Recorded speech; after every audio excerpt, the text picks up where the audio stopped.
Frente a frente. 15 de septiembre del 2022, 201 años después del Día de la Independencia. Como ha sido costumbre en los últimos años, vamos a dejar la política actual para irnos y trasladarnos mentalmente hasta aquel momento, hace 201 años, cuando se dio la independencia de nuestro país. Precisamente para ellos es un placer recibir a través de vía Zoom al doctor Ricardo Castellón. Él es historiador y filósofo de la Universidad de las Artes de Berlín. Doctor, ¿cómo está usted? Gusto de saludarlo. ¿Cómo le va? Muy bien, muchas gracias, Moisés. Es un gusto estar aquí con ustedes y con los televidentes. Buenos días. Buenos días y gracias por acompañarnos. Desde ya también la invitación para que se mantenga pendiente aproximadamente a las 7:15 de la mañana. Continuaremos precisamente con este tema, la celebración del Día de la Independencia. Va a estar aquí en el estudio la doctora María Esther Orellana Bonilla. Ella es representante del Colegio Cristiano Salvadoreño en ACOR, Mes Cívico, Estado y Futuro de la Práctica de Valores en la Sociedad Salvadoreña. Doctor, teníamos días de no conversar, días de no platicar, y una vez más en estas fechas es válida su presencia e importantísima para que hagamos memoria, veamos lo que sucedió hace 201 años y naturalmente conocer los pormenores de aquellos momentos que se dieron. Hablar de la independencia no significa únicamente hablar del exacto día 15 de septiembre, sino que los hechos anteriores al mismo. Y tal vez que sirva esto de punto de partida para esta conversación. Una vez más, bienvenido. ¿Qué nos comenta? Días antes, meses antes o incluso años antes, porque el primer grito de independencia no fue necesariamente unos días antes. Una vez más, bienvenido y gracias por su valioso tiempo. Muchas gracias. Yo creería, y lo hemos dicho en otras ocasiones, que cuando hablamos de la independencia hablamos efectivamente de un proceso, de un antes y también de un después. Pero el otro aspecto importante cuando hablamos de la independencia es que hablamos de un conjunto de actores, es decir, de otro montón de personas que usualmente se encuentran relegados en la revisión de los eventos históricos y que constituyen, como en el caso del tema que nos proponemos tratar ahora, que constituyen importantes protagonistas también de un evento como la independencia. Yo el día de ahora quiero proponerles que, partiendo de que los salvadoreños nos identificamos como mestizos, resultado de una mezcla biológica y cultural, hagamos el ensayo de visualizarnos como lo que somos y como lo que fueron nuestros antepasados como partícipes de estos eventos tan importantes que condujeron a la independencia de España. En ese sentido, quisiera que el punto de partida de nuestra conversación de ahora tuviera precisamente por referente ese concepto que aprendimos en la escuela, el concepto de ladinos, ese resultado de la unión de indígena y español que lamentablemente nos ha llevado a ignorar no solo que en nuestro país, más que vivir, sobrevive lo indígena y la descendencia africana que en muchos casos ha resultado ser ignorada o que no termina de ser explicada en el territorio salvadoreño. Quiero entonces proponer básicamente dos cosas hoy. La primera, que nos olvidemos por un momento de la idea clásica del ser ladinos, como lo hemos aprendido o como lo hemos creído aprender, y nos llamemos mulatos. Mulatos. La segunda, que desde ahí reconozcamos que ladinos o mulatos fueron los protagonistas más numerosos del proceso independentista que conmemoramos en estas fechas. Muy bien, en el punto de partida que usted está señalando, doctor, y me parece extremadamente interesante, ladinos o mulatos, ¿son equivalentes? ¿Es lo mismo? Lo que estoy proponiendo es que sean equivalentes. Efectivamente, Moisés, en documentos de la época este concepto termina siendo un concepto equivalente y es resultado más bien de un proceso que es característico de la región centroamericana. ¿Cómo ocurre este proceso? En realidad, ladinos comenzó siendo el nombre asignado a los indígenas que hablaban muy bien el español. Yo me he encontrado, por ejemplo, documentos que refieren a ladinos o a indígenas muy ladinos, es decir, indígenas que hablaban muy bien el español. Pero posteriormente el concepto ladino evolucionó a diferenciar a diferenciar el ladino como la mezcla de español e indígena de los otros grupos étnicos. Lo interesante aquí, más interesante aún, es que para el siglo XIX se agrupaba bajo el concepto ladino también a mulatos, a hijos de español y africano, a mestizos negros y libres, a blancos empobrecidos, entiéndase españoles o personas que parecían españoles por su tez blanca, o incluso a zambos, lo que en la escuela también entendimos que eran los hijos de la unión entre africano e indígena. En realidad, la principal diferencia entre el productor campesino ladino, que solía ser, pues, solía parecerse mucho al indígena por el color de la piel, o que utilizaba las mismas técnicas de cultivo indígena, por ejemplo, llegó a reducirse más bien a ladino en el contexto de que no pagaba o no cargaba con todas las responsabilidades y las obligaciones que cargaban los indígenas. Al final del periodo colonial, muchos ladinos también eran llamados entonces, por esa razón, mulatos y mulatos libres, ¿verdad? Ladino también se asignó a la persona que no estaba sujeta al control de los pueblos de indios. Y eso es importante porque desde entonces nosotros advertimos una unión particular entre este concepto ladino-mulato y la gran movilidad social y geográfica que tuvieron las personas en territorio salvadoreño en la época. Doctor, naturalmente, y cuando hablamos y nos relacionamos los temas y toda esta explicación que nos ha dado usted, que me parece fabulosa e interesante, han sido participantes de la independencia mulatos y ladinos y tal vez no están tan remarcados, nombrados y señalados históricamente. Eh, yo creo que estamos hablando precisamente de eso, Moisés. Lo que en mi opinión ocurre es que, como lo comentaba al principio, la historia suele ignorar a estos personajes que fueron en definitiva los protagonistas más numerosos de eventos como el de la independencia.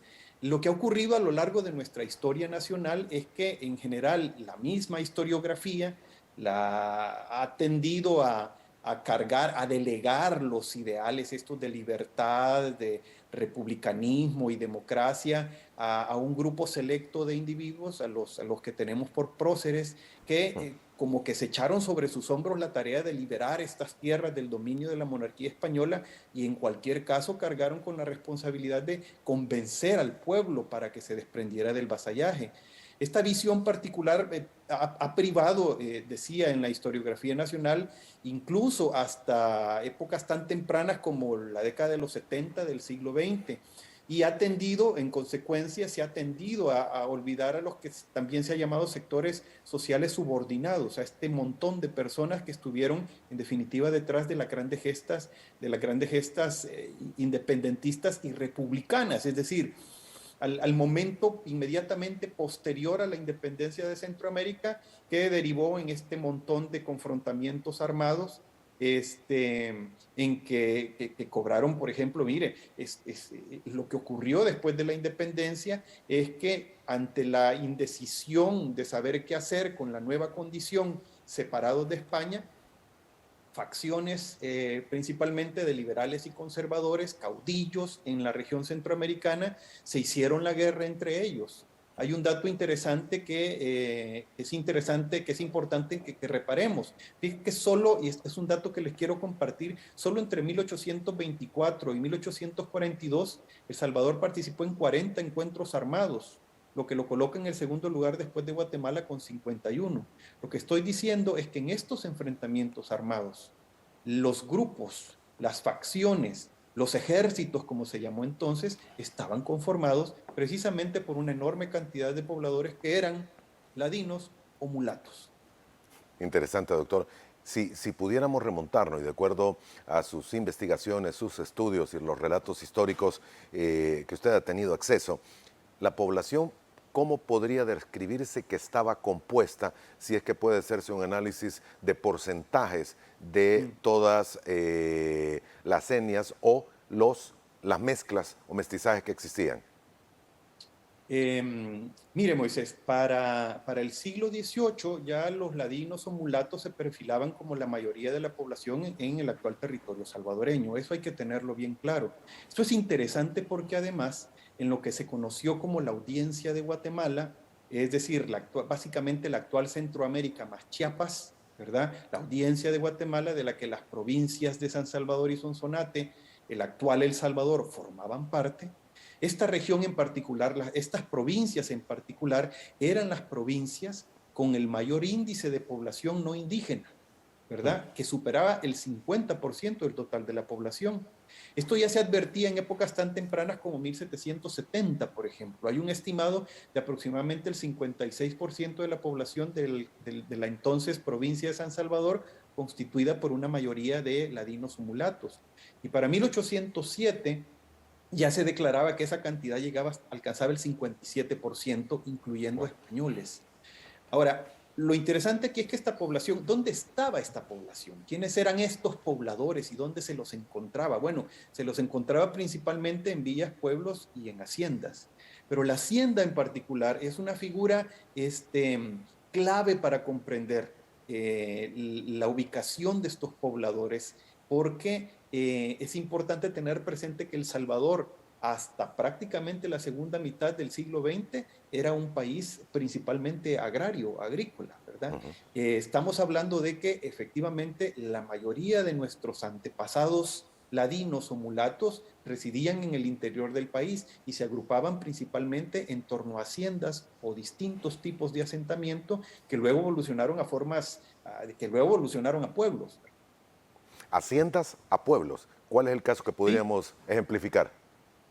bueno, hay casos interesantes. Por ejemplo, en el norte de Chalatenango, por ejemplo, tenemos a Nombre de Jesús, que se inició como una aldea de ladinos establecida en la hacienda del mismo nombre. Tenemos a San Antonio Los Ranchos, que se originó de un grupo de viviendas dentro de la misma hacienda, la hacienda San Antonio, o Potonico, que era un pueblo de indios que fue absorbido por la hacienda Potonico.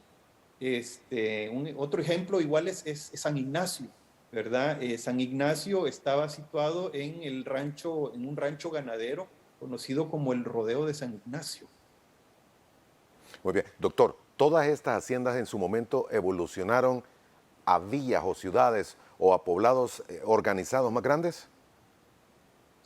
Sí, de hecho lo importante aquí es considerar que no solo se trató de estos lugares pequeños que evolucionaron a lugares más grandes, sino que también las ciudades crecieron.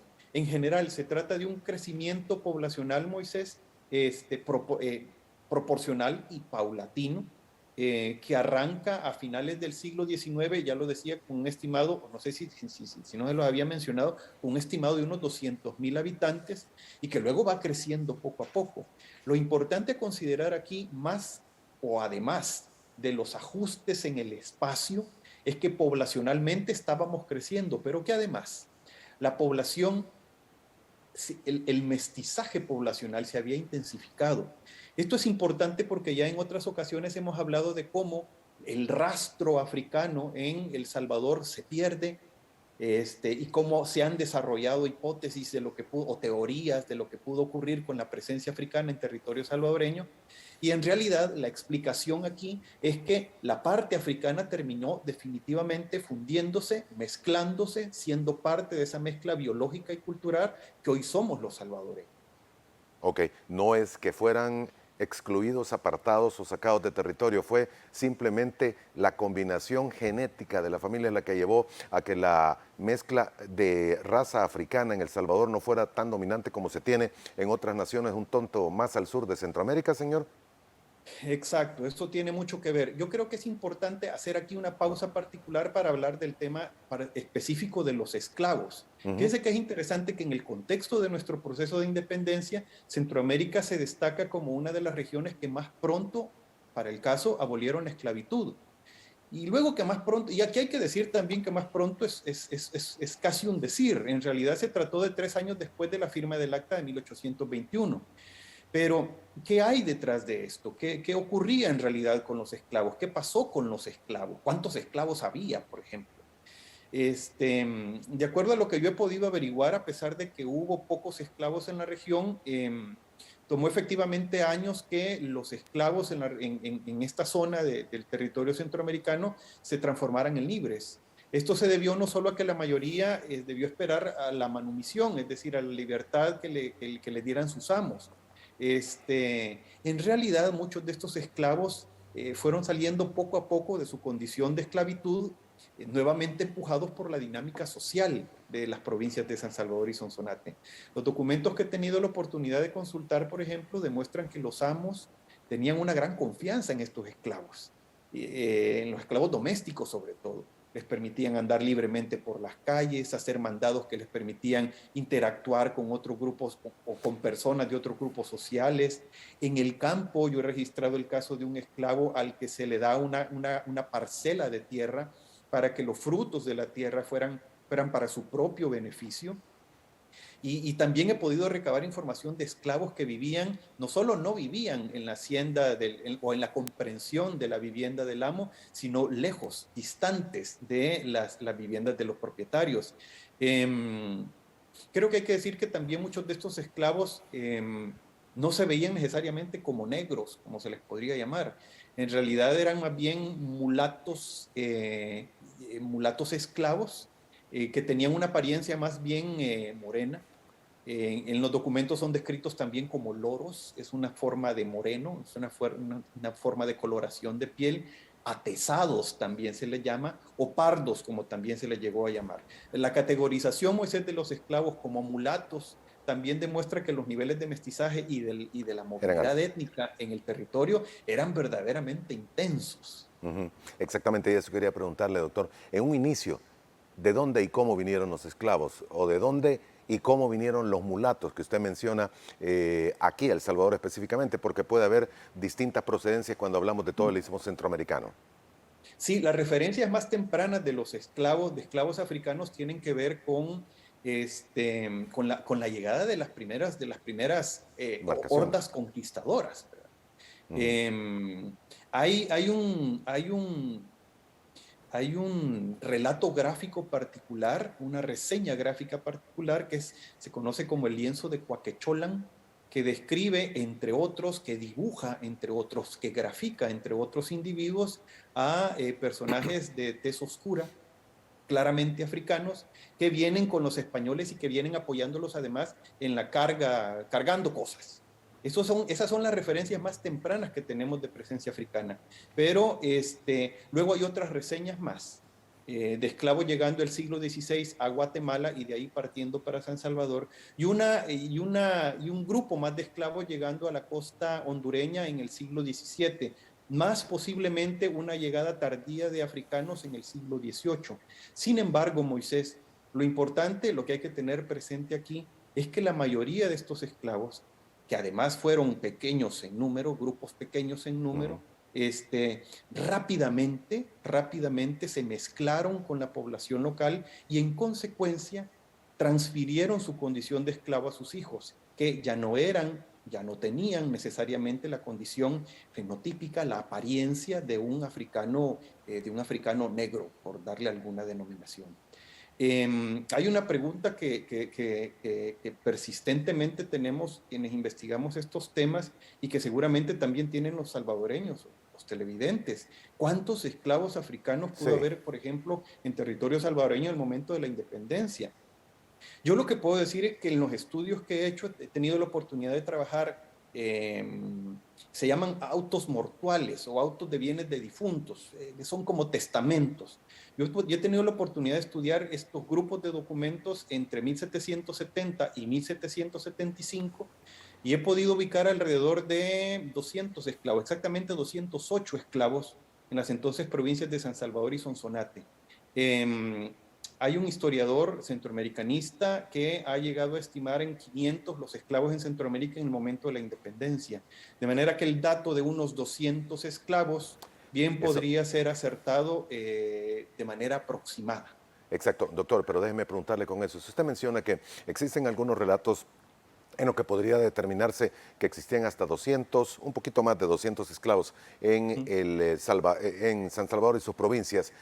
No se estaría hablando de que la mayor concentración de esclavos estuvo exactamente en El Salvador y me imagino Guatemala, fuera del resto de las naciones del Istmo. Efectivamente, eso podría suceder. sería difícil deslindar en términos de provincias. Recuérdese, estamos hablando de las de San Salvador Sí, y Sonsonate. y Y Sonsonate. Guatemala sería otro caso. Ahora, Guatemala efectivamente tenía una fuerte presencia africana. Hay para el caso documentada presencia africana, importante presencia africana en haciendas y en trapiches guatemaltecos, propiedad de algunas órdenes mendicantes, de algunas órdenes religiosas, para el caso Moisés. Sí, es efectivamente, el comentario es válido en este Muy caso. bien, si hablamos de la provincia de San Salvador y hablamos de Guatemala, ¿qué sucedía con Honduras, Nicaragua, que pudiese pensarse, sobre todo porque hay todavía esa permanencia de algunos rasgos de razas negras en aquellas naciones? Nicaragua y Honduras, y el caso de la costa atlántica guatemalteca también, refiriéndonos particularmente o más exactamente al caso de Belice, Ujú. estuvieron por mucho tiempo expuestos, sobre todo a partir del siglo XVII, con la amenaza inglesa, eh, al arrebato, a la disputa de los territorios por parte de, principalmente de los ingleses, ya lo he dicho. Eso los expuso también al comercio esclavista africano. Y aquí ocurrieron varias cosas interesantes. Hay llegadas de población africana, hay arribos de africanos entre los siglos XVII, XVI, XVII, y sin embargo, ya para el siglo XVIII hay arribos de africanos que, que pretendían ganar la libertad, era una de las ofertas de los británicos, al migrar desde algunos territorios ocupados por imperios como el holandés, que estaban también amenazando sus propios dominios. Los acomodos relativos, los acomodos relacionados con la presencia africana en territorio del Atlántico centroamericano son, no quiero decir una historia aparte, pero son efectivamente una parte de nuestra historia, una parte de la historia centroamericana muy rica, que es necesario seguir recabando. La presencia africana llegó a ser tan notable en territorios, en el territorio del Atlántico nicaragüense, por ejemplo, que se llegó a tener, en esa zona llegó a contar con lo que se conoció como el rey mosquito, el rey del Mm. territorio mosquito, de la Mosquitia o de la región misquita actual, moderna de Nicaragua. Sí, precisamente la zona más extrema en el Caribe de nicaragüense. Señor, Sí. quisiera preguntarle, en todo esto, y ya que hemos hablado de mulatos y ladinos, ¿hay forma de hacernos una fotografía o una imagen de cómo serían aquellos ladinos y mulatos y cómo eran también sus posibles conductas y el trato en las poblaciones en las que estaban o incluso dentro de las haciendas, ya que usted menciona de que podrían ser núcleos importantes poblacionales? Sí, Moisés, hay una descripción muy interesante que precisamente me he encontrado en un documento de la época, y es porque el 4 de agosto de 1786 se produjo una de las tantas fugas de las reales cárceles de Sonsonate. Digo una de las tantas fugas porque la infraestructura de las cárceles en la época era verdaderamente precaria, era muy propicia para las fugas. Y cerrado el paréntesis, es interesante que el documento refiere las características de los individuos fugados, un total de 14 individuos, pero que constituye, sin embargo, una de las poquísimas descripciones físicas de los habitantes del reino. Ajá. Fíjese usted, por ejemplo, dice, Estanislao de Jesús, indio de Apaneca, bajo de cuerpo, gordo azambado, ojos grandes, mal encarado, poca o ninguna barba. Pedro Pablo Castro, mulato de Guaymoco, bajo de cuerpo, grueso color loro, ¿te acuerdas que hablamos del color Sí. loro? Y poca barba. Nazario Águeda, mulato de Izalco, alto y delgado, ojos vivos, color loro y poca barba. Pedro Mártir, indio de Escuinta, de estatura regular, amestizado sin barba y ceceoso para hablar. Fíjese además cómo, por cierto, se van mezclando los conceptos de mestizo, a pesar de que está hablando de indígenas. Lázaro Tobanches, indio de Aguachapán, alto de cuerpo, delgado, cara aguileña y su barba. Tomás de Aquino, alias Calla, indio del mismo pueblo, cara aguileña y tuerto del ojo izquierdo. Y bueno, podemos seguir si quiere. Esto es, Podemos terminar con José Viana, mulato de Aguachapán, alto, grueso, prieto, cara redonda y pelo crespo. Es decir, tenía ese ingrediente africano, ¿no? me imagino que lo que usted me ha leído era como se da actualmente el mensaje que se da a través de las redes. Estas personas se escaparon de tal penal, ponga mucha atención, si usted lo ve, avise a las autoridades correspondientes. Sí, exactamente se trata de eso. A falta de los recursos que tenemos Claro, en la actualidad, se trataba de una descripción de este tipo, ¿verdad? exactamente. Efectivamente. Era así la mayoría de nuestros antepasados, y estamos hablando en tiempos de la independencia e incluso algunos años antes. Pues sí, y lo interesante es que se parecían un poco a como somos en la actualidad de muchos salvadoreños. Em, Ahora, usted también preguntaba si estos individuos tenían eran discriminados, por ejemplo, tenían Sí, algún trato en particular. Yo creo que esto es importante, creo que es importante decir que siendo la mayoría de la población, estos individuos constituían el llamado populacho, ¿verdad? Mire, en la era colonial es cuando se difundió, por ejemplo, esta palabra que ahora todavía usamos los salvadoreños, aquello de plebe, ¿verdad? Que deriva de plebeyo. Eran muy pobres. Estos individuos eran tan pobres como los indígenas, ¿verdad? O ya lo hemos dicho, eran efectivamente indígenas, pero aparecían descritos como ladinos o como mulatos. Entre otras prácticas, ejercían el abigeato, o la venta ilegal de carne. Muchos de estos individuos destazaban reses en secreto para poder comerciar con el cebo y así lidiar con la pobreza. Entre muchos de ellos había mujeres solas, mujeres que eran cabezas de hogar, principalmente por causa de que habían sido abandonadas por sus parejas porque los hombres se acostumbraban y se iban a trabajar. Un nuevo paréntesis, fíjese cómo algunas de estas características se aproximan bastante a lo que ocurre también en la actualidad entre los salvadoreños y los centroamericanos. Otros de estos individuos ocupaban trabajos de un rango intermedio en la sociedad. De hecho, a algunos se les ha llegado a catalogar como la clase media de la época porque en realidad eran artesanos o eran arrieros. Eh, a propósito del comentario de la plebe, ujú. entonces también se difundió mucho, se popularizó mucho la palabra lépero. Es decir, algunos de ellos eran calificados de gente baja. Ahora, es interesante además advertir cómo en estos motes, en estas formas de llamar a las personas, había una forma de estigmatización, obviamente, pero también esta estigmatización cobró forma legal. Y esto es importante porque estos eran precisamente los individuos que más se movían por el territorio y que en consecuencia eran los que constituían la mayor parte de mano de obra en las haciendas. A estos individuos también se les calificó con frecuencia, aunque no lo fueran, aunque no anduvieran sin trabajo, aunque no pagaran sin trabajo, vagos, o se les llamó vagamundos o malentretenidos. En realidad, vuelvo a la idea, se trataba, detrás de estos calificativos estaba el propósito de obligar a estas personas a trabajar en las haciendas o en sus alrededores. Y un comentario final, ¿tenían estos individuos algo que ganar con la independencia? Era relativo. Pero esto es también algo importante, se movían por necesidad y impulsados por intereses personales de apremio, como su situación de pobreza. Y eso lo llevó a organizarse en las cuadrillas de grupos armados, llámese en algunos casos ejércitos, en torno a los liderazgos locales o a los caudillos. Doctor, casi tenemos que hacer la primera pausa, pero solo déjeme entender porque usted mencionaba y daba la palabra estigmatización.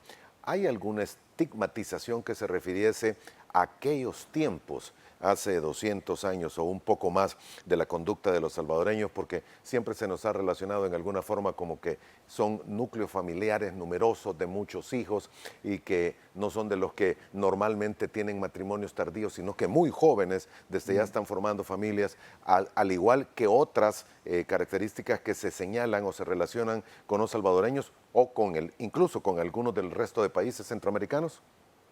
Mire, en general en Centroamérica y he tenido la oportunidad de trabajar este tema particularmente en la región del Pacífico, Guatemala y San Salvador y Sonsonate, me refiero a las provincias. La inclinación por el matrimonio se ha tenido como una baja inclinación al matrimonio entre los pobladores. Se ha asociado a los pobladores con una baja inclinación por el matrimonio. En realidad, esto era cierto, pero también era relativo, al menos por lo que se puede advertir en los documentos. Algunas realidades, pero algunas otras realidades son también importantes. Efectivamente, aunque hubiera un índice interesante de matrimonios, también había una cantidad importante de uniones no formales, ¿verdad? Es decir, uniones que no ocurrían en el contexto del matrimonio. Ujú. Muchas de estas uniones efectivamente, Moisés, ocurrían, y así lo he podido documentar, entre personas muy jóvenes, ¿verdad? Y aquí hay matrimonios, yo he visto matrimonios de entre 12, de jóvenes, de niños entre 12 y 14 años. Ahora, estos datos tienden a variar porque en los registros también aparecen matrimonios de viudos para el caso. Y los viudos, como cabe imaginarse, se casaban más tarde, ¿verdad? O no eran ya tan jóvenes. Es interesante porque los índices de viudez en territorio salvadoreño y entre este tipo de pobladores eran también altos. Y eso se debe a que las expectativas de vida ya pues, eran reducidas. Exacto. Hay casos de personas que se casan hasta 2 y 3 veces, ¿verdad? Así que esta tendencia es una tendencia que se advierte en la época. Y por último, porque entiendo que tenemos que irnos a la pausa, Ujú. efectivamente, había una inclinación particular por tener muchos hijos. Lo que hay que tener presente en la época es que también, dadas las bajas expectativas de vida, los niños en consecuencia estaban muy expuestos a las enfermedades y a las muertes prematuras. De manera que a pesar de que había una recurrencia en el nacimiento de los niños, también había una constante, y era la constante de la muerte de los infantes en épocas muy tempranas, ¿verdad? Muy bien, solo para ir a la primera pausa, como le mencionaba, doctor, solo para terminar de resumir algo que me ha quedado muy perfectamente detallado y grabado. La cantidad de personas de raza negra en el país, aquí en El Salvador, disminuyó por la constante mezcla de etnias que se dieron y que fue desapareciendo en la mezcla que se dio desde años de la independencia y mucho antes, después también. Sí, usted lo ha dicho. Estamos hablando, aunque es importante que nos ubiquemos que nos pongamos una fecha, ¿verdad? Si estamos Ujú. hablando de la independencia, en la época colonial tuvo mucho que ver la alta incidencia de la movilidad social, es decir, de la capacidad de los individuos para unirse entre ellos y en consecuencia, esta es una palabra que a algunos no suele gustar, diluirse socialmente, es Exactamente. decir, en consecuencia, entrar en la mezcla y en consecuencia perder esas características que en la sociedad estamental llegaron a ser importantes en algunos casos. Muy bien, doctor, hemos hablado de todo ello. Naturalmente, la siguiente pregunta tendrá que ser, ¿cuál fue el papel en la independencia de mulatos y ladinos? Porque son aquellos, y no sé si me equivoco al decir, los héroes o los próceres no mencionados, no recordados y no nombrados en historia independentista de Centroamérica. Le dejo con esa pregunta para cuando volvamos. Regresamos Un en gusto. aproximadamente 3 minutos. Sigue con nosotros.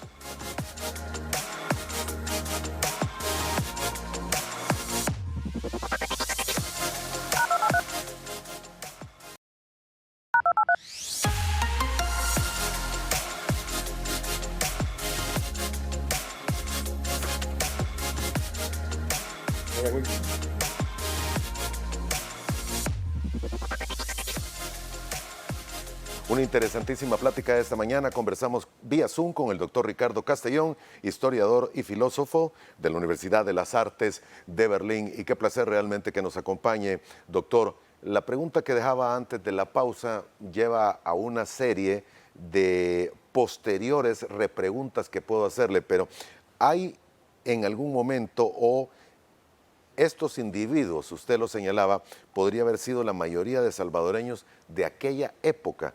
¿Qué papel tuvieron o es que fueron apartados, olvidados, marginados o realmente no participaron en la independencia? Lo que pasa, y lo comentábamos hace un rato, Moisés, es que, y lo decíamos más o menos de la misma forma, la historiografía tradicional ha tendido a relegar a estos individuos y a delegar en los que se llamó próceres de la independencia, un nombre muy acertado en términos de significado, eh, a delegar en ellos toda la responsabilidad del evento. Ahora, no ocurre solo con la independencia, Moisés. Yo, por ejemplo, me preocupo particularmente en trabajar la materialidad, la vida cotidiana de nuestros países en Centroamérica, y ocurre también en la economía, ocurre también en algunos otros eventos sobresalientes de la historia centroamericana. Em, lo cierto es que sí existieron, ¿verdad? Lo cierto es que sí existieron. Pero, En el caso particular de la independencia centroamericana, no podemos ignorar que en los eventos que precedieron la firma del Acta de 1821 en el territorio del actual El Salvador, decíamos las provincias de San Salvador y Sonsonate, participaron tanto indígenas como ladinos en los levantamientos, en el levantamiento de Usulután de 1810, en el levantamiento de Metapán de 1811, en el llamado grito de independencia de San Salvador de 1814. Pero también ya lo adelantaba, hubo una participación intensa de estos grupos, tuvo lugar en las llamadas guerras federales. Y los costos para esta población fueron verdaderamente altos. Eh, yo creo que se valora la participación de estos grupos y de ahí el hecho de que no podemos ignorarlos más, precisamente por esa cuota significativa que aportaron en su momento histórico y que ha sido poco observada, exacto, doctor. por no decir reconocida, ¿verdad? Sí, correcto, y esa tal vez es la palabra adecuada, reconocida. Mm. Pero en la lucha independentista no se menciona nadie así específicamente de raza negra o mulato definido en los términos que usted nos ha presentado. Se mencionan algunos y pueden ser referidos en algunas investigaciones. Lo interesante aquí, Moisés, bueno, por ejemplo, de africanos yo no tengo recabado ningún nombre, pero Ninguno. lo interesante aquí es que sí los hubo. El caso es que algunos de nuestros mismos próceres tenían una suscripción más de mezclados que necesariamente, y aproximadamente mulatos que necesariamente españoles. Mire, Moisés, el tema de las diferencias étnicas en el contexto de esta sociedad, de la sociedad colonial en territorios como el centroamericano y particularmente del Pacífico, del actual El Salvador, es bien interesante. En realidad, poco se ha trabajado el pasado de algunos personajes que tuvieron una participación activa en eventos de la independencia, personajes reconocidos, pero muchos de ellos efectivamente y algunos otros que hay que seguir investigando, pues incluso podían parecer españoles, pero no necesariamente lo eran. El tema de los criollos es un tema que se ha trabajado relativamente poco respecto de seguir el rastro genealógico, por ejemplo, pero lo usual en territorios como, y repito, en territorios como el actual El Salvador, era que se tratara de gente que por chelita, por blanquita, ya pasaba por española. Yo me he encontrado todavía documentación y creo que lo comentábamos en una ocasión, de gente que aparece consignada en los documentos como fulano de tal, Ricardo Castellón, póngase de ejemplo, dice ser español, ¿verdad? Y lo interesante es que este caso no ocurrió, estos hechos no ocurrieron, estas circunstancias no se dieron solo en nuestros territorios, ocurrieron en cualquier otro lugar de Latinoamérica y sobre todo en las regiones periféricas, donde había un control menos estricto de las condiciones étnicas de los individuos. Fíjese que por eso es que es importante que reparemos en esta diferenciación y en esta especie de mezcla conceptual de lo mulato y de lo ladino en el territorio del actual El Salvador. En nuestro territorio, esa diferenciación de castas, que en algún momento fue tan estricta en regiones de Latinoamérica como México, sobre todo en las regiones urbanas, nunca fue tan estricta, ¿verdad? Exactamente. Doctor, el tiempo se nos está acortando y cada vez nos quedamos con algunos temas que, y sobre todo me imagino los amigos televidentes han de tener muchas interrogantes, pero ¿hay alguna marca en la actualidad de aquello que se dio como para que nos pueda definir y nos traiga de aquellas mezclas que se dieron de épocas de hace 200 años o más? A ver, voy a tomar esa pregunta como a ver si hay hechos, si hay circunstancias que nos vinculen con aquel pasado y yo quisiera pensar que nos hagan sentir orgullosos. Porque ¿sabe qué, Moisés? Yo creo que se trata precisamente de que descubramos en esos individuos que poco hemos tratado un referente nacional, un referente de relación, de vinculación que nos haga sentir, es lo que a veces nos hace falta a los salvadoreños, ¿verdad? Que nos haga sentir orgullosos, que nos haga Ujú. sentir relacionados con ese pasado. Mire, yo creo que ya en principio, y si estamos terminando, quisiera llamar en ese sentido a que lo pensemos de esta forma, hay que pensar, hay que vernos que somos resultado de la participación de diferentes actores y que lo que somos es precisamente el resultado de esos distintos actores. Eso en primer lugar. Y en segundo lugar, eh, que en esos eventos nosotros podemos encontrar los referentes más inmediatos de nuestra independencia, de nuestro ser como individuos. Hay, por ejemplo, ahorita que hablábamos de reseñas y que le comentaba de reseñas, de participaciones en eventos particulares de los que podríamos, con los que podríamos sentirnos relacionados o que podrían referir esa participación particular de estos grupos que usualmente no son vistos. Hay grupos especialmente bravos como los nonualcos o los cojutepeques que participaron en conflictos posteriores a la independencia e incluso posteriores a la declaración de El Salvador como República Independiente en 1841. Hay una participación particular de estos grupos, mayoritariamente indígena, en la defensa del territorio centroamericano cuando la amenaza filibustera de William Walker en 1856, en lo que se conoció como la Guerra Nacional. Creo que, mire, ahí está la participación, por ejemplo, en los conflictos internos, de acuerdo, está la participación activa de los llamados volcaneños, de gente de la región de Santa Ana, que eran particularmente, como en el caso de los cojutepeques, Guerreros. particularmente bravos. Ujú. Yo creo que hay que reconocer en general la participación de estos individuos con demasiada frecuencia olvidados, como ya lo he dicho, los protagonistas más numerosos de los eventos históricos, en este caso de la independencia. Creo que para eso es útil que nos sirvan estos días. Muy Creo bien. que además debemos reconocernos como sus descendientes y como orgullosos como tales, ¿verdad? Más allá de los indígenas y más allá de lo indígena y lo español, incluyendo lo africano, ¿verdad? No nos vemos, pero están ahí. Exactamente. Doctor, siempre un placer.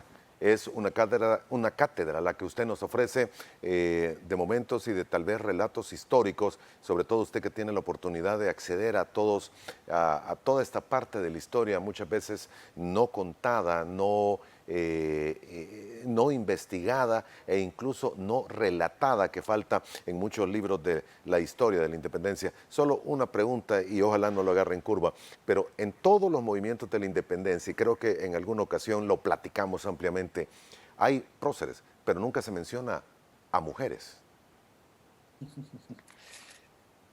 Sospechaba que me podía preguntar algo como eso.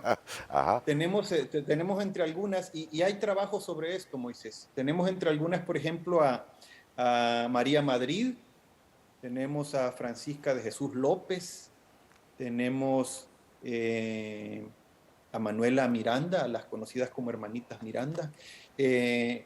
Sí, hay participación de mujeres y hay que decir que está reconocida la participación de mujeres criollas, pero también hubo seguramente participación de mujeres ladinas o mulatas. Yo quisiera aprovechar de que se trata de la última pregunta, Ujú. abusar de este espacio para compartir con los televidentes y con usted, Moisés, una próxima presentación de mi investigación que es sobre caminos y carreteras, que espero, es un libro que Wow. espero presentar pronto, pero además invitar a una serie de actividades que tiene programadas la Academia Salvadoreña de la Historia, una de ellas el próximo sábado, que va a ser transmitida por Zoom. Si tienen Twitter, a los televidentes, los invitamos a que nos sigan en iHistoria SB para obtener el enlace y tener más información sobre esta y otras actividades. Y si no, también en Facebook. Esto es interesante porque, y no puedo evitar compartirlo, porque la Academia de la Historia está celebrando este año sus 100 años de existencia y estamos muy contentos por eso. Bien, doctor, la invitación ha sido hecha, está abierta naturalmente y estaremos muy pendientes de ello. Abrazo a la distancia, gracias por habernos acompañado en este Gracias. día, doctor, muy amable de su parte. Gracias por Gracias a haber ustedes estado. también. Gracias, doctor. El doctor Ricardo Castellón nos acompañó vía Zoom desde Europa. Vamos a hacer una pausa, regresamos en aproximadamente 3 minutos. La doctora María Esther Orellana Bonilla, representante del Colegio Cristiano Salvadoreño en ACOR. Ya regresamos.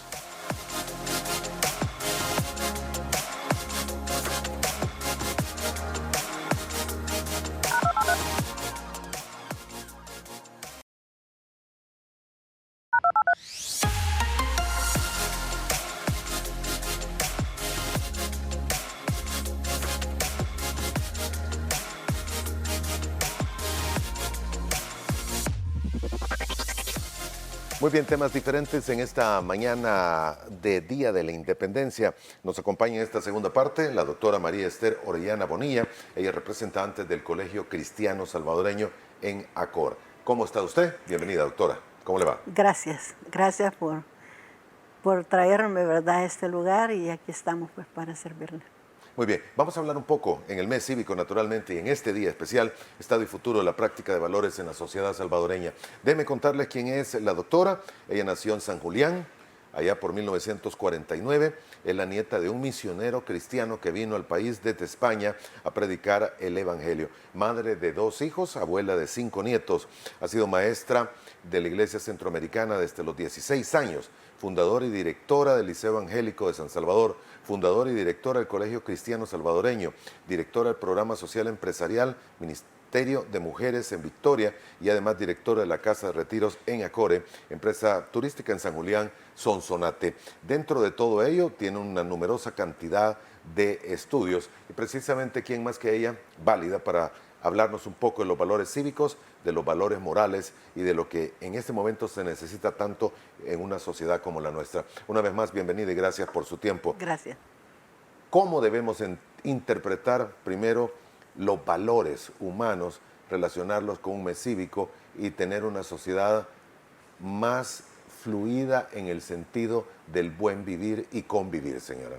Bueno, primero pienso yo pues que la primer base de los valores es el hogar, ¿verdad? Si el joven, el niño, desde su infancia han inculcado en ellos valores, ese muchacho se va hasta grande y hasta adulto con los valores.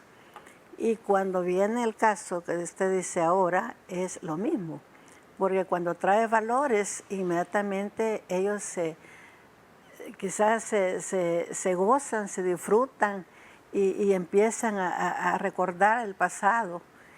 Pero es lo que ahora nosotros estamos sufriendo, lo que somos educadores, ¿verdad?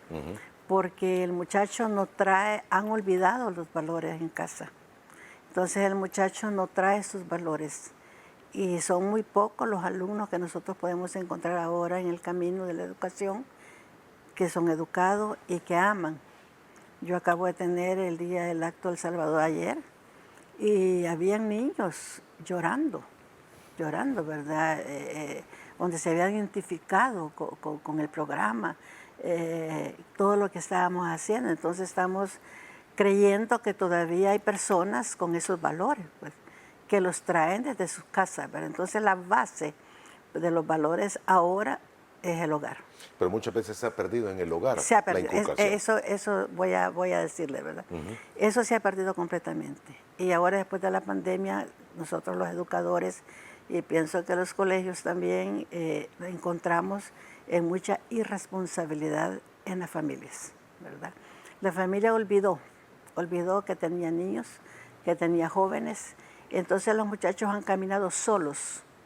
Ellos han caminado solos y haciendo cosas que no tienen que hacer porque no había vigilancia, no había un tutor en casa que podía guiarles. Entonces, cuando nosotros recibimos de nuevo a estos chicos, en el caso de Ennacore, empezamos a ver que venían sufriendo de muchas cosas. Entonces empezamos a poner programas, ¿verdad?, de orientación, de ayuda, para que ellos empezaran a recuperarse de nuevo, que en esa fase estamos, ¿verdad? En esa fase estamos. Sí. Desde hace muchos años se perdió en colegios y en educación básica y primaria, incluso en secundaria, cívica y moral. Ya no es una materia que se escuche y creo que no hay muchos colegios que la den. ¿O Sí, sí? nosotros la damos. La dan, Nosotros la damos. pero son contaditos. Son contados.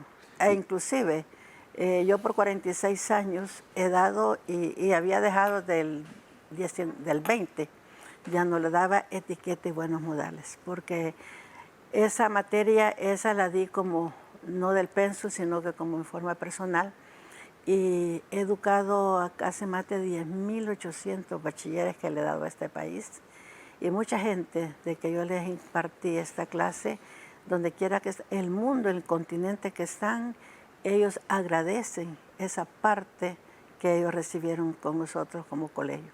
Cívica y moral fue parte del plan de estudio en Sí. algún momento, pero ya no es exigible como tal. Algunos ya no, pero nosotros como colegio sí la tenemos en el programa. Muy bien.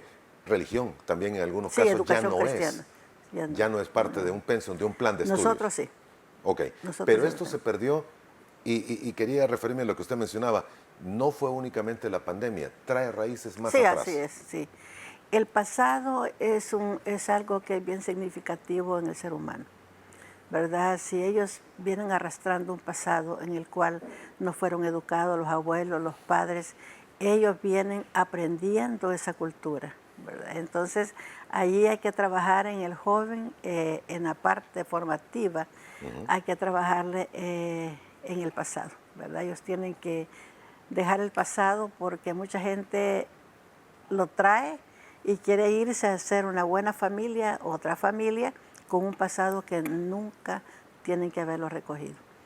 La pandemia, a pesar de que tuvo las familias en cuarentena por mucho tiempo juntos, hay quienes piensan que más que ayudar a comprenderse, a analizarse y a estrechar esos vínculos familiares, ayudó incluso a separar, Así es. porque no estaban acostumbrados Sí. a pasar tanto tiempo Sí. juntos, padre y madre, Sí.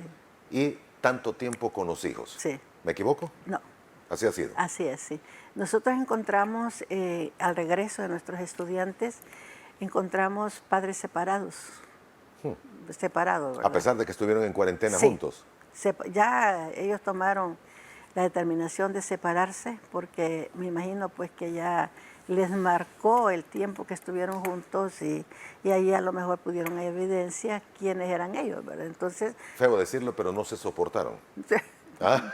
sí, así, así. Entonces, ahí venimos nosotros como institución a poner programas para los muchachos que tienen ese problema. Bueno, un ejemplo. El día de ayer yo hablaba con la maestra que da educación cristiana y hablábamos de un chico, ¿verdad?, que en la pandemia, pues, el niño fue ofendido por el padre.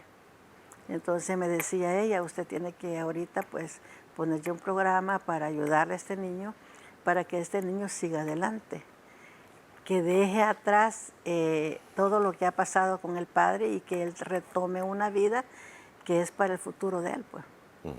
Ahora, ¿qué se puede hacer con estas familias que resultaron disfuncionales después de cuarentena?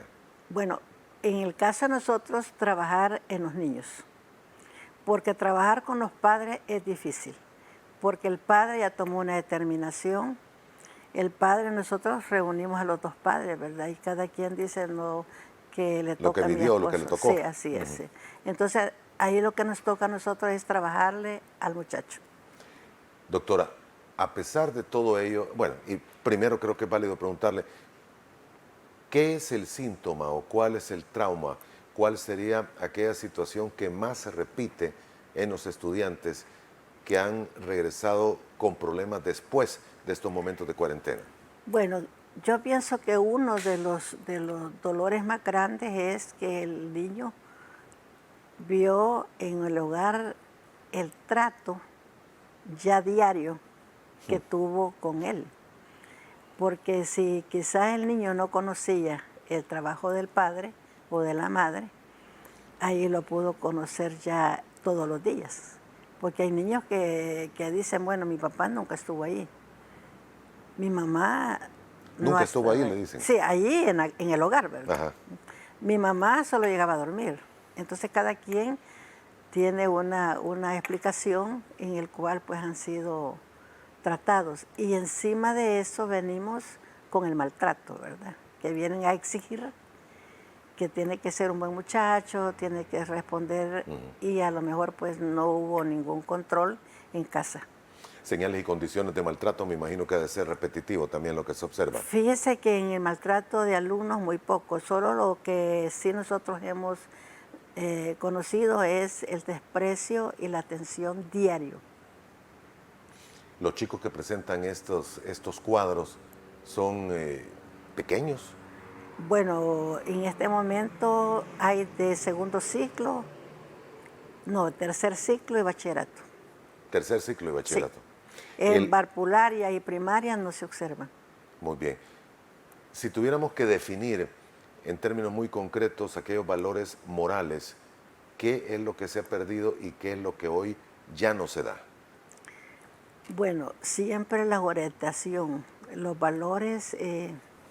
Yo siento que lo que se ha perdido es el modelaje de padre en casa, ¿verdad? El padre no le puede decir al niño no haga esto si el padre lo hace.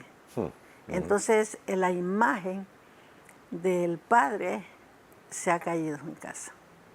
¿Solo del padre? La imagen del padre se ha caído de la imagen del muchacho y también lo mismo de la madre, ¿verdad? Porque lo que ha sucedido en estos tiempos es que mucho padre pues tiene otro hogar y luego de tener otro hogar tiene otro hijo, ¿verdad? Y profesionales, no estamos hablando de personas que no son educados. Entonces el muchacho lo que dice, bueno, si mi papá hizo esto, ¿por qué no yo? Así que entonces el modelaje de casa es el que se ha perdido. Estos problemas y traumas llegan, bueno, se toman como actitudes que son válidas porque mi papá, mi mamá lo está haciendo. Significa que yo puedo hacerlo. Sí, pero ahí es donde nosotros entramos con la parte de orientación. Porque la verdad es que el muchacho de hoy hay que trabajar bastante para que ellos tengan una buena, quizás un buen futuro, vamos a decir así, ¿verdad? Porque el muchacho hay que enseñarle que el futuro le va a enseñar a ellos también qué hacer. Yo les he enseñado en la parte de la educación que ellos no deben de permitir que la vida los golpee. Por eso ellos deben de acatar todas estas clases de valores que le da la institución para no dejarse golpear en la vida, porque yo siempre les he dicho que la vida también forma, pero forma a golpes. La vida forma, pero forma con mucho golpe, con mucho dolor. Entonces, si ellos van bien preparados, el muchacho no se va a dejar golpear. Muy bien. De los padres no recibe ustedes visitas que lleguen y le cuestionen, mire, cómo ha visto a mi hijo, que estén preocupados por sus hijos, porque hay aquella tendencia y pensamiento también que muchos padres tienen que los colegios, las escuelas, se vuelven la guardería didáctica donde van a ir a aprender algo más y además me lo cuidan durante la mayor parte del día. Eso es lo que siempre dice, ¿verdad? El padre, ¿verdad? Que es el trabajo del colegio. La verdad es que no. El primer trabajo que se hace en educar es la casa. Luego viene la iglesia. La iglesia también forma un papel importante, ¿verdad? Un señor muy famoso en la educación de las familias en Guatemala, en un congreso nos decía que cuando el alumno, el muchacho, tiene una buena cobertura en casa y tiene una buena cobertura en el colegio y una buena cobertura en la familia, son muchachos que no fracasan. Pero a veces el padre exige que el muchacho sea bueno cuando no ha tenido una buena enseñanza en casa. Entonces a nosotros como educadores y como directores nos cuesta que el muchacho convencerlo, pues, ¿verdad? Que él debe ser un muchacho con modelo. Sí, doctora, si se tiene que el primer ejemplo debe ser en casa, después debe ser la iglesia, no me va a dejar mentir usted y tal vez corrobora el pensamiento, pero hay muchas parejas, sobre todo las jóvenes, que no creen en Dios, No, que no creen ni siquiera en el matrimonio. sí, Hay que vivir juntos para ver cómo nos va y tal sí, vez después hablamos. sí. Y esa pareciese ser una tendencia importada que se está volviendo vigente en Ahora. países como el nuestro. No, y ahora cada día, ¿verdad? Sí, Sí, nosotros como colegio sí eso se ha dado. Hemos tenido un buen grupo de madres jóvenes que han tenido pues que retirar a los niños porque ya llegaron a un divorcio y ya tienen papeles pues de divorcio y viendo ahí nosotros pues con la fiscalía, las trabajadoras sociales, ya las conductas de los niños en casa, ¿verdad? Es doloroso. Bueno, acabamos de tener un caso de una señora que le dijo al esposo que no quería a la niña. que no quería, A la niña, la mamá. sí. Y la niña, nosotros como colegio pues estuvimos trabajando y hemos apoyado a la niña porque apenas la niña está, creo que en preparatoria, está la niña. Y la niña estaba como dando una conducta de problemas de mi casa, mi mamá, no me peinan. Entonces ahora pues que está con el papá, solo el papá, porque el papá ganó el pleito, ¿verdad? Vamos a decir así, y nosotros hemos apoyado al padre. Pero realmente es triste lo que usted está diciendo, porque eso está viendo hoy en la juventud. Sí, y no pareciesen no existir argumentos para rechazar eso. O sea, ¿qué le plantea a una pareja que decide, espérate, probemos primero, o mira, no tengamos hijos? Y si los tienen, muchas veces se considera como que fue un accidente, Sí. algo no deseado. Sí, lo que sí yo puedo ver en algunos casos es el descuido de ambos, porque no vamos a decir que es del hombre, ¿verdad? Sí, no es culpa de uno No, o del otro el solamente. descuido. Hay descuido de la mujer y descuido del hombre en la educación. Porque nosotros podemos tener al frente de mi persona personas que han estado peleando pues, entre padres y madres, ¿verdad? Han estado peleando, que yo te dije que vos lo hiciste y todo. Entonces uno puede percibir, ¿verdad?, que ese pleito no es de ahora. A este escenario que ya le preguntaba, agréguele alcohol, drogas. No, No, no, no es muy frecuente. no, en nosotros no. Sí. Ok. ¿Y en los hijos, en los estudiantes? Tampoco. No se vuelve frecuente. No. Porque nosotros tenemos normativos, ¿verdad? Tenemos normativos. La institución es cristiana, pero nosotros tenemos personas que no son de una iglesia cristiana. De nosotros tenemos de todas las iglesias, ¿verdad? Y gracias a Dios, yo creo que el éxito que hemos tenido ha sido ese, ¿verdad? Que hemos tenido como mucho cuidado en la orientación personal de los muchachos. Y más que todo, pues la parte espiritual, los valores espirituales se les enseñan y se les va diciendo a ellos cuál es la parte conductual de ellos, ¿verdad? Doctora, veo una vasta experiencia pedagógica de su parte, lo refleja su currículum, y naturalmente consejos en este momento creo que son válidos no solamente para padres, sino que para un sistema educativo como el nuestro. ¿Qué es lo que está faltando? E interés en el docente. Interés en el docente. Sí, porque el docente ahora ellos van solamente a cubrir la parte académica. Ellos van y dan su lindo, ¿verdad? Todo lo que dan, pero ya un compromiso de adquirir una formación personal en el muchacho es poco. Es poco. Ese es poco, porque antes sí, me recuerdo aún en la escuela de gobierno, habían bastantes maestros que mira, no lo hagas, mira, no tomes, pero ahora eso se ha perdido. Y en la parte espiritual, los cristianos hacemos bastante trabajo y también nuestros hermanos católicos. Porque yo he trabajado mucho con las iglesias, con los colegios católicos en directiva, ¿verdad? Cuando fui directora del Liceo Evangélico de San Jacinto, pues yo me involucré y estuve muy cerca de todas las madres de ahí y pude ver el trabajo que están haciendo con los colegios. Entonces yo creo que todos estamos haciendo un trabajo, ¿verdad? Y yo le menciono que tenemos una casa de retiro en San Julián donde tengo unas comunidades del Don Rúa. Y yo veo todos los jóvenes que llegan de las comunidades, ellos están haciendo un buen trabajo y sobre todo le estamos apostando nosotros a la juventud el perdón. El perdón. Sí, porque el muchacho de ahora es un muchacho que no quiere perdonar al padre, no quiere perdonar a la madre y no quiere perdonar quizás un pasado. Y en el caso en Acore hemos tenido 3 casos. Uno fue que se mató la madre enfrente a las niñas. ¿Enfrente? Enfrente a la niña. Pero yo siempre le he dicho, haber trabajado en una niña que se graduó hace 2 años, o el año pasado creo que se graduó, el dolor de haber visto a su mamá que se mataba y le decía, me mato porque tu papá me dejó, ese momento fue duro para ella y para nosotros, porque empezamos a ver cómo lo tomábamos de consejos. Y gracias a Dios, la última plática que tuve la niña, le dije, hija, así como tú te has graduado, te quiero ver una carrera universitaria, porque un modelaje de niña, ¿verdad? Y tenemos también el otro caso del padre de un niño de 3er ciclo, que es lo mismo, se mató enfrente de él el papá. Entonces, ahí es donde nosotros entramos a trabajar, porque son casos que han sido bien duros, pues, ¿verdad?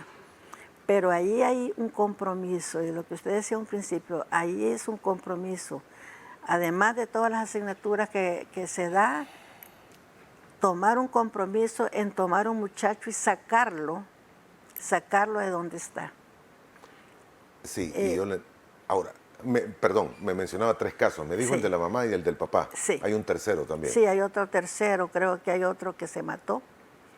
Ese caso fue tan duro, ¿verdad? Porque cuando yo veo el expediente, quien respondía por las niñas era solamente la abuela. Llamo a la abuela y le digo, señora, usted le va a ser la encargada porque yo no tengo a quién poner los niños. Y la señora, como muy molesta, me dijo, no, yo no me voy a hacer cargo de los niños. ¿Así le dijo? Vea usted a quién se los da, ¿verdad? Entonces conseguí un poquito ahí información sobre el papá de la niña que vive en California. Pedí el teléfono y hablé con el señor y le digo, mire, necesito que me dé una respuesta porque yo voy a tener que poner los niños al gobierno para que ellos se los lleven, ¿verdad? Y gracias a Dios, él tenía unos vecinos que vieron nacer las niñas y llamó a la vecina y hasta este día, que conmigo han estado casi 5 años, el Señor las mantiene con esa familia y ellas las tomó como hijas. Ah, qué bueno. Sí. Qué bueno. Gracias. Ahora, todo esto, que un padre se mate o una madre enfrente de sus hijos o hijas, ¿no es señales de una sociedad decadente en crisis, señora? Sí. Pero vimos en lo mismo, ¿verdad? Porque los casos, licenciado, que se han dado siempre, ¿verdad? Pero ahora la persona joven no quiere entrar a esa fase del perdón, porque el perdón puede hacer mucho, se puede librar hasta de matarse, se puede librar de que el niño se mate también, ¿verdad? Entonces no hayan esa fase, entonces ellos lo que hacen es provocar enojo y tomar medidas en contra del que le ha hecho daño. Pero si la gente retoma esta parte del perdón, yo creo que no sucedería muchas cosas, ¿verdad? Porque el perdón es uno de los temas que ahora están abordando todas nuestras hermanas católicas y todos los colegios católicos. Y le digo yo porque yo tengo a las hermanas de San Jacinto, me llevó 100 niñas del colegio, ¿verdad? Y yo me dice la madre, estamos trabajando sobre el perdón, directora, me dijo. Pues yo creo que todo el mundo estamos hablando de eso, ¿verdad? Porque esta es la parte medular en el hogar. No, y es que si todo el mundo a nivel educativo en estas edades están hablando de lo mismo, significa que hay un problema que hay que resolver al más corto plazo, porque si no vamos a tener posteriormente una generación con más graves problemas de los que tenemos hoy. Y yo le decía a la promoción hace 15 días, dándole la etiqueta, que tomé el tema de la actitud. Yo le decía, ustedes tienen ahorita que aprender a manejar la actitud, porque ustedes en el futuro van a tener problemas ya, Correcto. porque ya hay problemas a esta edad, no sabemos ellos como profesionales, ¿verdad? Entonces esto va más grave. Y si no, pues usted sabe lo que tenemos en este momento en el país, cuánta gente enojada, cuánta Sí. gente que se ha rebelado por la misma cosa, ¿verdad? Porque no hubo ninguna formación, no les ha interesado en lo mínimo los hijos, a enseñarles a que perdonen. Correcto. Sí. Muy bien. Doctora, tengo que hacer la última pausa. Vamos a regresar en aproximadamente 3 minutos. Le invitamos a que siga con nosotros para volver con nuestro segmento final.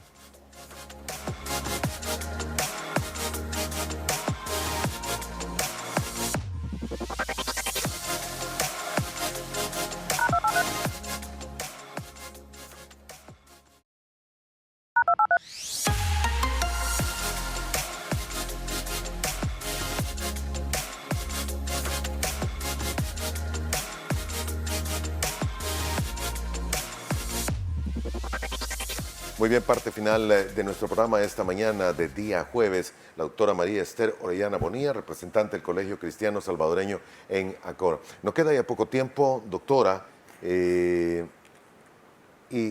cuando escucha uno las experiencias y los casos que le ha tocado vivir, naturalmente uno se pregunta qué se puede hacer. Ustedes tratan sobre todo con los jóvenes, Sí. con los estudiantes, que es el punto de enfoque que tienen como institución y dentro de los programas que desarrollan.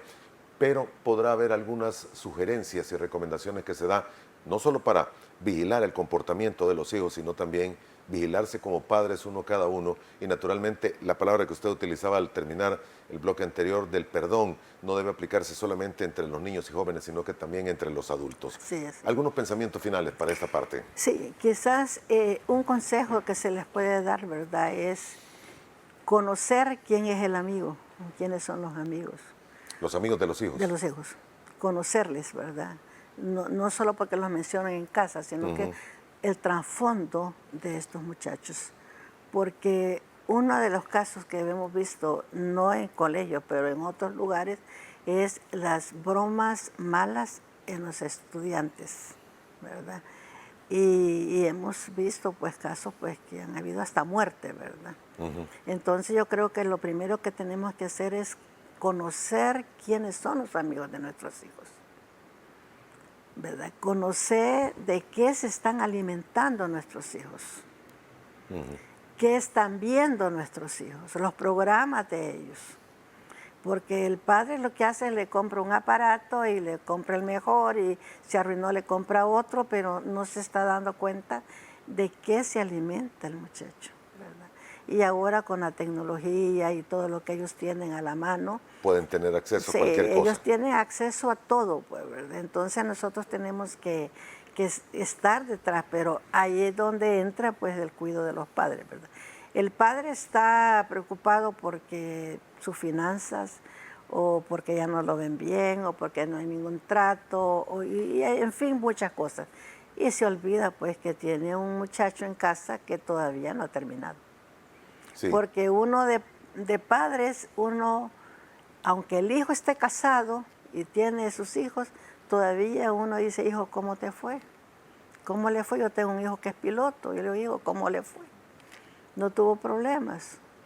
Entonces, todo eso se ha olvidado, porque el padre de familia no está, como decimos y decían nuestros abuelitos, en los zapatos de los hijos, ¿verdad? Ellos están, que entran, salen, se van y no se dan cuenta. Nosotros tenemos el cuidado en la tarde de niños y hay niños que los olvidan. 5 o 6 de la tarde Y no los llegan a traer. No.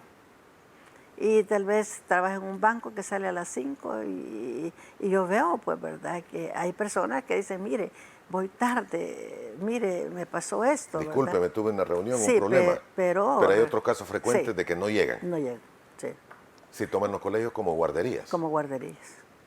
Entonces yo pienso pues que lo primero que el padre tiene que saber, la recomendación es saber dónde están nuestros hijos, quiénes son los amigos y de qué se está alimentando.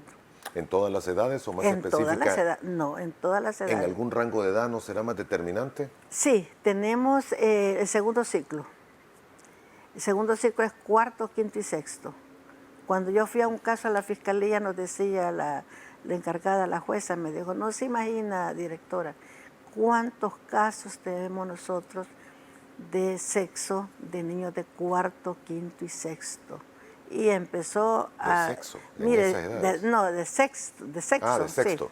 sí. Mire, nos empezó a contar todo lo que el gobierno, me dijo, el gobierno está más pendiente de cosas y estas niñas lo están dejando afuera. Y de veras, con eso que me dijo la fiscal, yo regresé y le dije a mi hija, no, y vamos a poner un programa de orientación, cuarto, quinto y sexto. Digamos algo que lo dábamos en bachillerato, hoy lo estamos dando en cuarto, quinto y sexto. Ahora, cuarto, quinto y sexto, Sí. ¿son edades de qué? ¿10, Sí. 11, 12? Sí, más o menos. 10, 11 y 12.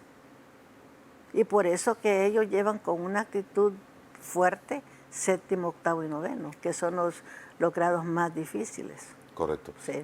Doctora, tenemos que terminar, pero me imagino habrá casos todavía de suicidios de jóvenes, aunque poco se conoce. Fíjese que en el caso de nosotros, muy No los ha poco. habido. Solo hubo una, que fue, yo creo que es un caso bien conocido, que se lanzó Ah, ¿cómo no? de la Universidad Nacional. Entonces esa era alumna de nosotros, ¿verdad? Después conocimos el caso de ella, ¿verdad? Sí, pero ya para que se llegue a esa determinación Sí, por no. parte de un joven, No tenemos. Nosotros como colegio no.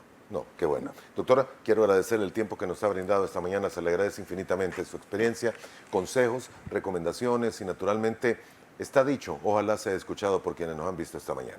Gracias por invitarme. Gracias, muy amable.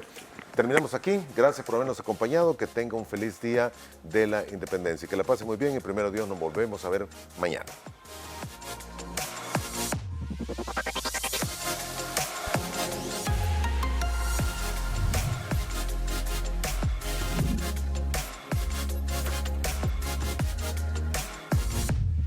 Frente a frente.